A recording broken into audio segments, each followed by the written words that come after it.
Hello everyone, welcome to Tahaya vibes. Today నేను పొనగంటాకు తాలింపు చూస్తున్నాను. ముందుగా మనం ఇక్కడ 2 కట్టలు పొనగంటాకు తీసుకొని ఇలా కొమ్మలు వీడ్ చేసి పక్కన పెట్టుకోవాలి. ఇప్పుడు స్టవ్ వెలిగించి కడాయి పెట్టుకొని ఇందులోకి ఒక 2 స్పూన్స్ ఆయిల్ వేసుకోవాలి. ఆయిల్ బాగా వేడాక మనం ములిచి పెట్టుకున్న ఆకంతా ఇలా వేసేసుకోవాలి. ఆ వాటర్ అంతా వంపేసుకొని మెల్లగా నిదానంగా వేసేసుకోవాలి. ఇలా వేసేసుకొని ఇలా ఆకంతా మెత్తగా అయ్యేలాగా ఇలా మనం ఒక 2-3 సార్లు కలిపేసుకొని ఇలా మూత ఉంచి చూసుకోవాలి. ఇప్పుడు మూత తెచ్చి చూస్తే ఇక్కడ చూడండి మెత్తగా అయిపోయింది. ఇప్పుడు ఇందులోకి మనం 1 స్పూన్ ఉప్పు, 1/2 స్పూన్ పసుపు వేసుకోవాలి. ఇలా వేసేసుకొని బాగా ఆకు కలిసేలాగా మనం బాగా కలిపేసుకోవాలి. ఇప్పుడు బాగా కలిసిపోయాక ఇందులోకి మరి 1 స్పూన్ కారం పొడి వేసుకోవాలి. కారం పొడి అంతా కలిసిపోయేలాగా మనం కొంచెం సేపు ఉడికిచ్చేసి పెట్టుకోవాలి. ఇప్పుడు ఇందులోకి మనం పప్పు చేసే కందిబ్యాళ్ళు ఉంటాయి కదా, అవి తీసి కొంచెం పక్కన పెట్టుకోవాలి. ఇప్పుడు ఆ కందిబ్యాళ్ళు దీంట్లో వేసుకొని ఇలా కలుపుకోవాలి. నచ్చితే వేసుకోవచ్చు, లేదంటే స్కిప్ చేయొచ్చు.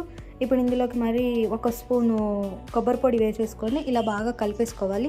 అంతే, ఎంతో ఈజీగా రెడీ అయిపోయే పొనగంటాకు ఆకుకూర రెడీ. Thanks for watching.